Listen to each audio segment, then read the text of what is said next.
depending on where they sit in the value chain or how they experience or interact with healthcare, they're going to value certain things differently, or they're going to look for certain features or benefits because of where they're at. I mean, a clear.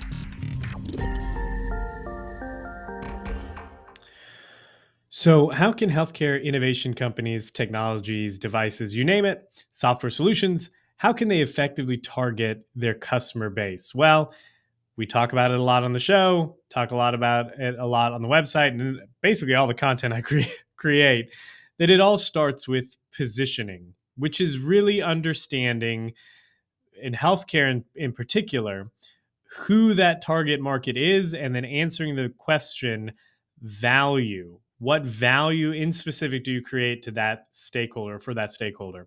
It's no, it's not a secret in healthcare, especially in the U.S. It's complex. You've got various stakeholders. You've got the four Ps: the payer, the policymaker, the provider, and the patient.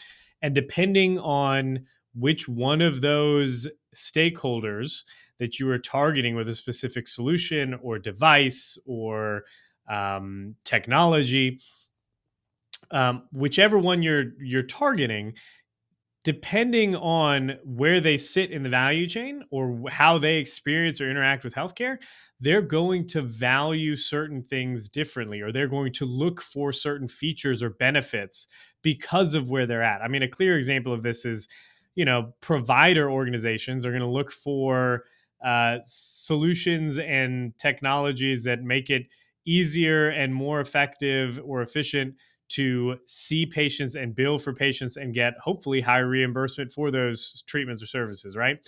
On the payer side, they might be looking for ways that are more effective at understanding utilization, right? Utilization rates, ways that they can save costs. So already, just because of the fee for service model, which I'm not going to go into in too much length here, but there's already this dynamic in healthcare under the fee for service model where providers are incentivized to do the minimum necessary work to get the highest reimbursement, and then payers are incentivized to deny or cut services, cut costs by hopefully preventing the utilization of services. Now, you can see that the patient gets caught in the middle here, either getting minimally viable services or getting services denied that they might need or want.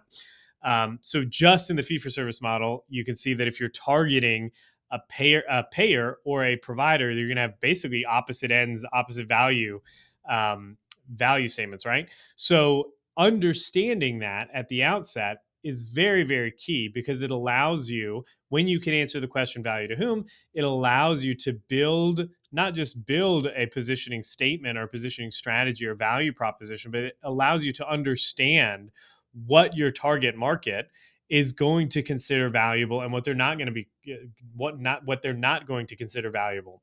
The same is true as we enter into value-based reimbursement schemes.